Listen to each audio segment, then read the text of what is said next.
तो जनसंख्या नीति पर योगी और विपक्षी नेताओं में ठन गई है, तो दूसरी तरफ बीजेपी में अंदर ही नेताओं में ही आपस में ठन गई है, महाराष्ट्र से लेकर बंगाल तक। देखिए, पंजाब में बीजेपी आपस में नेता ठन गई है उनमें, क्योंकि कृषि कानून को लेकर सब अलग अलग अपनी अपनी बात कह रहे हैं। दूसरी तरफ बंगाल में शुभेंदु अधिकारी के कद बढ़ने की वजह से कई नेता नाराज चल रहे हैं, गृह युद्ध की नौबत आ गई है। महाराष्ट्र में यही याद। तो देखिए ये रिपोर्ट, जिसमें बीजेपी के नेताओं में आपस में ही ठन गई है। बीजेपी में घरेलू झगड़ा, पंजाब में कृषि कानून पर बीजेपी में फूट, बंगाल में बीजेपी के अंदर खटपट। बंगाल बीजेपी में खुद में ही ठन चुकी है। खटपट ऐसी है कि प्रदेश अध्यक्ष दिलीप घोष को दिल्ली में दुखड़ा रोने के लिए आना पड़ा।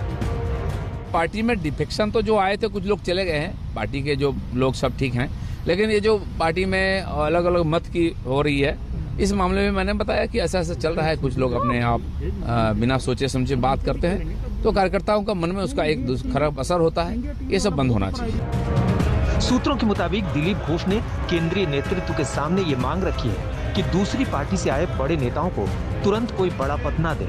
इसे आप वर्धमान की इन तस्वीरों से समझ सकते हैं, जहां पर बीजेपी वर्कर्स में आपस में ठनी हुई है।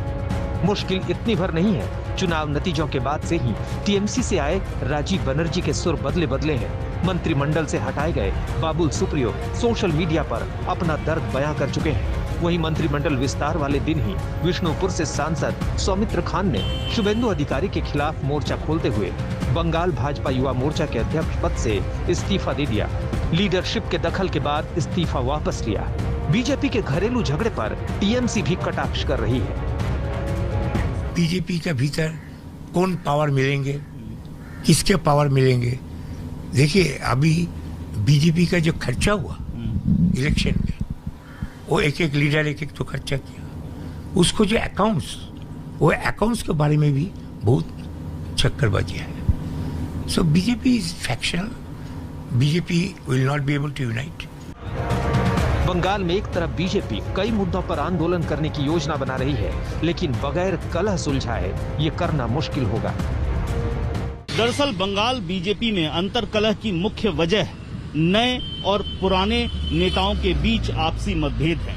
नए नेता, खासतौर पर जो टीएमसी से आए हैं, उनमें और पुराने नेताओं में वर्चस्व की लड़ाई चल रही है। और ऐसे में अगर ममता बनर्जी से मुकाबला करना है तो बीजेपी को इस अंतर्कलह को जल्द से जल्द सुलझाना होगा, नहीं तो इसका पूरा फायदा ममता बनर्जी को मिलेगा। वहीं पंजाब बीजेपी में नए कृषि कानून के खिलाफ बगावत बढ़ती जा रही है। आंदोलनकारी किसानों ने पहले ही बीजेपी का बायकॉट कर रखा है। पटियाला में बीजेपी नेताओं को बंधक बनाने का मामला भी सामने आया था। चुनाव से पहले बीजेपी के कई नेताओं ने तीनों कृषि कानूनों के खिलाफ बोलना शुरू कर दिया है। पूर्व कैबिनेट मंत्री अनिल जोशी को 6 साल के लिए सस्पेंड करना पड़ा, तो वहीं कई और नेता दूसरी पार्टियों में संभावना तलाश रहे हैं। नए कृषि कानून के विरोध में बीते साल पार्टी छोड़कर आप में शामिल हुए मलविंदर सिंह का कहना है कि बीजेपी को बड़ी कीमत चुकानी पड़ेगी।